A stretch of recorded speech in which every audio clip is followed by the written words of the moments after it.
Assalamualaikum warahmatullahi wabarakatuh. Saya Naili Nikma dari kelas Tadris Matematika 3E. Saya akan menjelaskan mata pelajaran Filsafat Pendidikan Matematika tentang sejarah matematika dalam pembelajaran. Pengertian: salah satu kompetensi guru adalah memahami sejarah matematika. Pentingnya sejarah matematika bagi guru adalah tidak semata-mata karena sejarah matematika sebagai salah satu cabang matematika, tetapi lebih dari itu, karena peran sejarah matematika yang secara langsung maupun tak langsung mempengaruhi pembelajaran matematika. Wolff pada tahun 2000 juga menyatakan bahwa terdapat 3 dimensi besar pengaruh positif sejarah matematika dalam pembelajaran.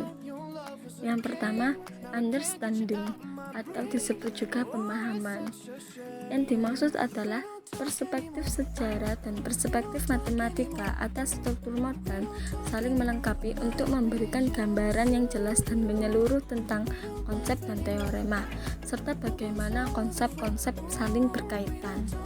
Yang kedua, enthusiasm atau disebut dengan antusiasme. Yang dimaksud adalah sejarah matematika memberikan sisi aktivitas sehingga menimbulkan antusiasme dan motivasi. Dan yang ketiga, skills atau disebut dengan keterampilan.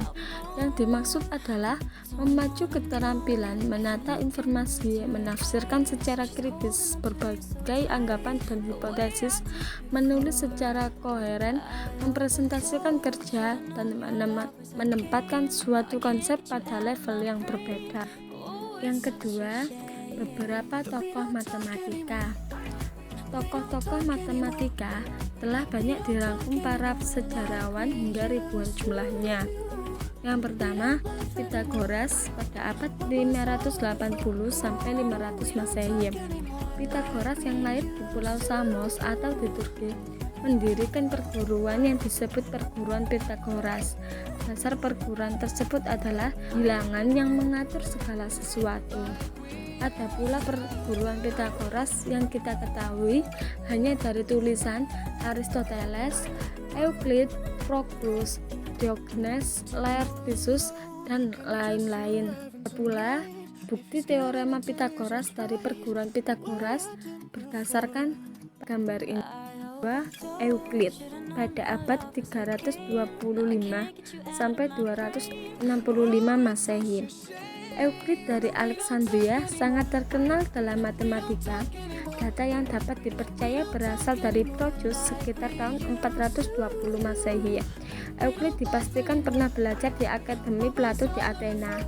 Yang selanjutnya Archimedes pada tahun 287 sampai 212 Masehi.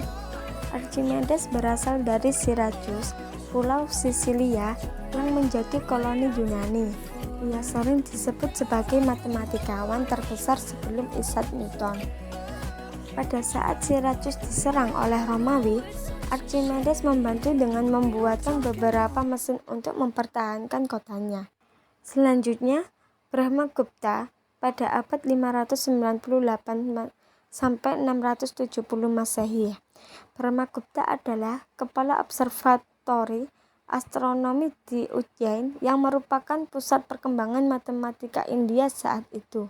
Karya terpenting adalah Brahmapustasiddhanta yang ditulis di Binmal, ibu kota dinasti Gurjara. Sebagai pelengkap karya di atas, Brahmagupta juga menulis Khandakadayaka. Ada pula pemahaman Brahmagupta tentang sistem bilangan dalam Brahmasputasiddhanta. Yang pertama, dalam Brahmasputasiddhanta, ia mendefinisikan nol sebagai hasil pengurangan sebuah bilangan dengan dirinya sendiri. Yang kedua, Brahmagupta juga memberikan aturan aritmetika dalam istilah untung atau disebut bilangan positif, dan istilah rugi atau hutang dalam bilangan negatif.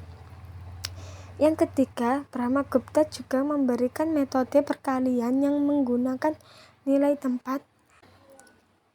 Dalam Brahmasputasiddhanta, Ia juga memberikan rumus untuk luas segi 4 tali busur dan diagonal segi 4 tali busur dengan menggunakan sisi-sisi segi 4. Dalam buku Khandakyadaka, ia membahas rumus interpolasi untuk menghitung nilai sinus yang sekarang dikenal dengan nama rumus interpolasi Stirling. Pada abad 780 sampai 850 Masehi, Khwarizmi adalah bapak aljabar. Abu Musa al-Khwarizmi lahir di Iran, al-Khwarizmi, Uzbekistan, dan wafat di kota 1001 Malam, Baghdad. Aljabar sering diletakkan dengan nama Ibnu Musa al-Khwarizmi. Selanjutnya Fibonacci. Pada abad 1170 sampai 1250 Masehi, Fibonacci adalah matematikawan Italia yang hidup antara 1170 sampai 1240 atau 1250 Masehi. Ada sumber lain juga yang menyebutkan bahwa dia lahir di Pisa pada tahun 1175. Nama lainnya adalah Leonardo F. Pisa, Leonardo de Pisa atau Leonardo Pisano. Selanjutnya Fermat. Pada abad 1601 sampai 1665 Masehi, Pierre Fermat mulai belajar di Universitas Toulouse, lalu tahun 1620 di Bordeaux. Selanjutnya Pascal.